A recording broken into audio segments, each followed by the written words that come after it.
نحمده ونصلي ونسلم على رسوله الكريم أما بعد فأعوذ بالله من الشيطان الرجيم بسم الله الرحمن الرحيم أذن للذين يقاتلون بأنهم ظلموا وإن الله على نصرهم لقدير صدق الله العظيم وبلغنا رسوله النبي الكريم ونحن على ذلك لمن الشاهدين والشاكرين والحمد لله رب العالمين اللهم صل على سيدنا محمد النبي الأمي وعلى آله وبارك وسلم.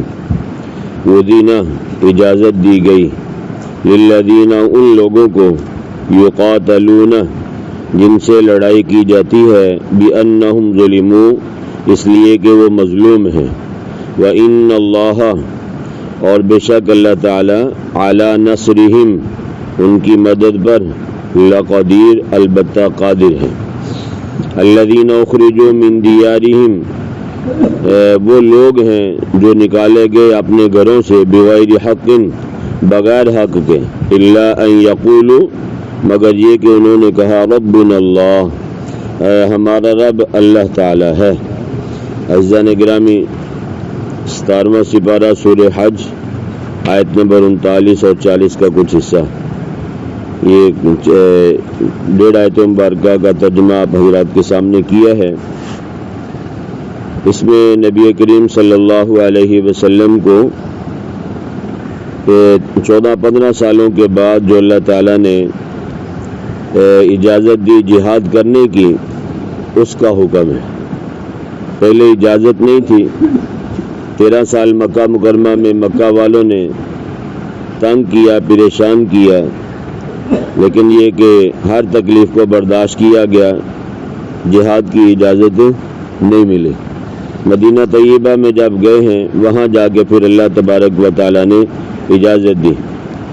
نبی کریم صلی اللہ علیہ وسلم کو جب اللہ تعالیٰ کی طرف سے نبوت اور رسالت ملی تو آپ صلی اللہ علیہ وسلم نے 13 سال مکہ مکرمہ میں کافروں کی طرف سے مختلف تکالیف اٹھائی اور ان کا کوئی جواب نہیں دیا، کیونکہ حکم یہ تھا اللہ تعالیٰ کی طرف سے کہ کفوا ایدیکم واقیموا الصلاۃ. سورۃ النساء آیت نمبر 77 ہے کہ روکو اپنے ہاتھوں کو اور قائم کرو نماز کو. جہاد تو کرنا جانتے تھے، لڑنا بھی جانتے تھے پہلے سے، لیکن یہ کہ اللہ نے منع کیا ہوا تھا کہ اپنے ہاتھوں کو روک کے رکھنا ہے، یعنی جہاد نہیں کرنا، صرف عبادت کرنی ہے. لیکن مکہ والے اپنی طرف سے ہر طرح کی تکالیف دیتے تھے، تو آپ صلی اللہ علیہ وسلم کے ساتھیوں نے بھی، آپ صلی اللہ علیہ وسلم نے بھی مکہ والوں کی تکالیف کو برداشت کیا، یہاں تک کہ ہجرت کر کے مکہ مکرمہ سے مدینہ طیبہ مسلمان نبی پاک صلی اللہ علیہ وسلم کے ساتھ تشریف لے گئے. انصاف کا تقاضا تو یہ تھا کہ اب مکہ والے آپ صلی اللہ علیہ وسلم کا اور آپ کے ساتھیوں کا پیچھا چھوڑ دیتے کہ ہمارا علاقہ چھوڑ کر یہاں سے 311 میل دور چلے گئے، لیکن انہوں نے مکے والوں نے وہاں بھی پیچھا نہیں چھوڑا. اصل بات یہ ہے کہ دلوں کا بغض اور کینہ انسانوں کو غلط قسم کے جذبات پر ابھارتا ہے. مکہ والوں نے سوچا کہ ہم نے ان کو جو تکلیفیں دی ہیں وہ ان کو بلا نہیں سکیں گے، ٹھیک ہے بھائی. تو یہ جب مدینہ طیبہ میں چلے گئے ہیں، وہاں جا کر ان کی افرادی قوت مضبوط ہو گئی، مالی پوزیشن ان کی اچھی ہو گئی، تو یہ ہم پہ حملہ کریں گے، اس لیے ان کو وہاں بھی سانس لینے نہ دیا جائے مدینہ طیبہ میں. تو لہذا ان چیزوں کو دیکھتے ہوئے ایسے ہوا کہ قرز بن جابر فہری یہ کافر تھا، اپنے ساتھیوں کے ساتھ مل کر مدینہ طیبہ کی چراگاہ میں بیت المال کے کچھ اونٹ تھے، ان پر حملہ آور ہوا. جو اونٹ کو چرانے والا اور محافظ تھا، یعنی ایک یوں سمجھے کہ ایک سیکورٹی گارڈ تھا اور ایک جو دیکھ بھال کرنے کے لیے تھا، ان دو ساتھیوں کو انہوں نے کیا قتل کر دیا، شہید کر دیا، اور بیت المال کے جو اونٹ تھے وہ لے کے چلے گئے. مدینہ طیبہ کے یہودیوں نے بھی مکے والوں کو خطوط لکھے کہ یہ تمہارے اور ہمارے مشترکہ دشمن ہیں، تم اوپر سے حملہ آور ہو اور ہم مدینہ طیبہ سے اٹھ کھڑے ہوں گے، تمہارا ساتھ دیں گے اور ان کا صفایا کر دیں گے۔ جب یہودیوں اور مشرکوں کی طرف سے یہ کارروائیاں شروع ہوئیں تو اللہ تعالیٰ نے مسلمانوں کو جہاد کی اجازت دے دی۔ بات سمجھ میں نہیں؟ اس سے پہلے اجازت نہیں تھی، تو جب اللہ تعالیٰ نے اجازت دی تو مشرکوں کے ساتھ پہلا معرکہ بدر میں ہوا۔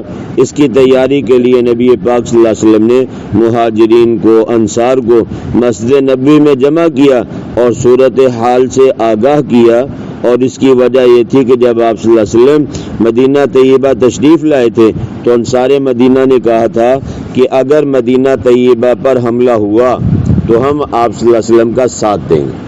ٹھیک ہے بھائی، صحابہ یعنی مدینے والوں نے شروع میں یہ بات کہی تھی کہ اگر آپ پر کوئی حملہ آور ہوتا ہے مدینہ میں آگے تو ہم آپ کا ساتھ دیں گے، اور اگر باہر جا کے لڑنا پڑا، اب بدر تو مدینہ سے باہر ہے، تو اگر کہا کہ شروع میں یہ کہا تھا کہ اگر باہر جا کر لڑنا پڑا تو پھر ہم تمہارے ساتھ جانے پر مجبور نہیں ہوں گے، یعنی ہمارا دل چاہا ہم چلے جائیں گے، اور اگر نہیں دل چاہا تو آپ ہمیں مجبور نہیں کر سکتے۔ یہ معاہدہ کیا تھا مدینہ طیبہ والوں نے۔ یہ ساری باتیں نبی پاک صلی اللہ علیہ وسلم کے ذہن میں تھی۔ تو لڑائی سر پر آ کھڑی ہوئی تو آپ صلی اللہ علیہ وسلم نے بڑی حکمت عملی سے کام لیا اور تقریر فرمائی۔ آپ صلی اللہ علیہ وسلم نے فرمایا، اللہ تعالیٰ نے مجھے نبوت اور رسالت عطا فرمائی، میں نے ان لوگوں کو خدا کا پیغام دیا، ان لوگوں نے ماننے کے بجائے مجھے تکلیفیں دی۔ 13 سال ہم نے مکہ مکرمہ میں اس طرح گزارے کہ حارث ابن ابی حالہ کو کافروں نے شہید کیا، سمیہ رضی اللہ عنہ کو شہید کیا، یاسر کو شہید کیا، اور کئی مرد عورتیں ہیں جن کو شہید کیا گیا۔ ہم پہ ظلم ڈھائے گئے، ہم نے یعنی ہم کو وطن چھوڑنے پہ مجبور کیا گیا، ہم وطن چھوڑ کر مدینہ میں آ گئے، اب مکے والے یہاں بھی ہمارا پیچھا نہیں چھوڑ رہے۔ یہ نبی پاک صلی اللہ علیہ وسلم نے تقریر فرمائی، اور آپ صلی اللہ علیہ وسلم نے جب یہ تقریر کی نا بھائی تو انصار سمجھ گئے کہ آپ صلی اللہ علیہ وسلم ہماری رائے لینا چاہتے ہیں۔ تو انصار مدینہ کے 2 خاندان تھے بڑے اس وقت، اوس اور خزرج۔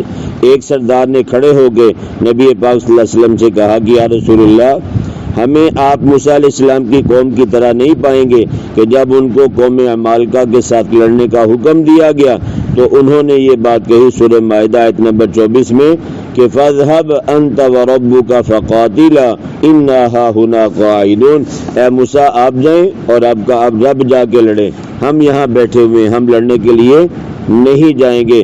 تو مدینہ والوں نے، انصار مدینہ نے یہ کہا کہ ہماری طرف سے آپ کو یہ جواب نہیں ملے گا، بلکہ انہوں نے پھر یہاں تک بھی کہا نبی پاک صلی اللہ علیہ وسلم کو تسلی دینے کے لیے کہ اللہ کی قسم ہے، ہم آپ کے دائیں سے، ہم آپ کے بائیں سے، ہم آپ کے پیچھے سے، ہم آپ کے آگے سے لڑیں گے، اور اگر آپ نے ہمیں حکم دیا کہ اپنی پیشانیاں پہاڑوں کے ساتھ ٹکرا دیں تو ہم آپ کے حکم کو پورا کر دیں گے۔ ٹھیک ہے بھائی، اور پھر ساتھ یہ بھی کہا کہ اگر آپ ہمیں حکم دیں تو ہم اپنے گھوڑے سمندروں میں ڈال دیں گے۔ ٹھیک ہے بھائی، تو انصار مدینہ نے جب یہ یعنی آپ صلی اللہ علیہ وسلم کو جواب دیا جانے کی تیاری اور جنگ میں شرکت کا، تو نبی پاک صلی اللہ علیہ وسلم کا چہرہ انور 14ویں کے چاند کی طرح کھل اٹھا۔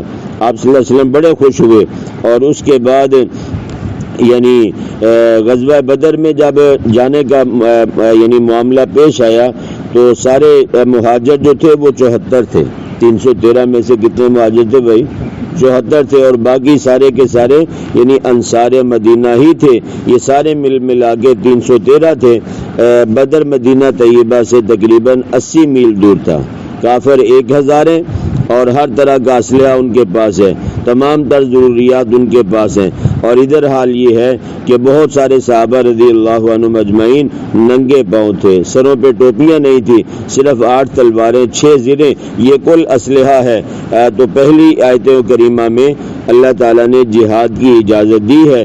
فرمایا اللہ تعالیٰ نے اذن للذین، اجازت دی گئی ان لوگوں کو یقاتلون جن کے ساتھ لڑائی کی جاتی ہے ان کو ہاتھ اٹھانے کی اجازت نہیں تھی، اب ان کو ہاتھ اٹھانے کی اجازت ہے۔ بِأَنَّهُمْ ظُلِمُوا، یہ اجازت کیوں دی گئی؟ اس لیے کہ وہ مظلوم ہیں، اور مظلوم کے ساتھ اللہ کا ساتھ ہوتا ہے۔ وَإِنَّ اللَّهَ عَلَى نَصْرِهِمْ لَقَدِيرٌ، اور بے شک اللہ تعالیٰ ان کی مدد پر البتہ قادر ہے۔ بدر میں ظاہری اسباب کچھ بھی نہیں تھے، 8 تلواریں ہیں، مقابلے میں 1000 تلوار ہے، ٹھیک ہے بھائی، اور یعنی مسلمانوں کے پاس 6 زرے ہیں، مقابلے میں جو مشرک آئے ہیں 1000، ان کے پاس 1000 ہی زرہ ہے، مگر اللہ تعالیٰ جو قادر مطلق ہے ایسے اسباب پیدا فرمائے کہ مشرکوں کو شکست فاش ہوئی ہے، 70 مارے گئے، 70 قیدی ہوئے، باقیوں کو بھاگنے پر مجبور کیا گیا اور ان کو بھاگنے کا راستہ بھی نہیں ملتا تھا۔ تو فرمایا مظلوم کون ہے؟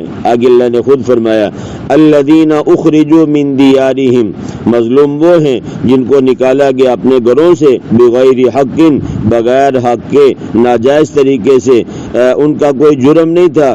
اگر ان کا جرم تھا تو اللہ تبارک و تعالیٰ نے خود فرمایا تو صرف یہ کہ الا ان یقولوا ربنا اللہ، مگر یہ کہ انہوں نے کہا اللہ تعالیٰ ہمارا رب ہے۔ بات سمجھ ایک نہیں بھائی، مسلمانوں کا صرف جرم یہ تھا کہ انہوں نے اللہ تعالیٰ کو اپنا رب مان لیا تھا، لات منات عزا جتنے بت تھے ان تمام کو یعنی دھتکار دیا تھا اور ان کی نفی کر دی تھی کہ ہمارا رب صرف اور صرف ایک اللہ وحدہ لا شریک ہے۔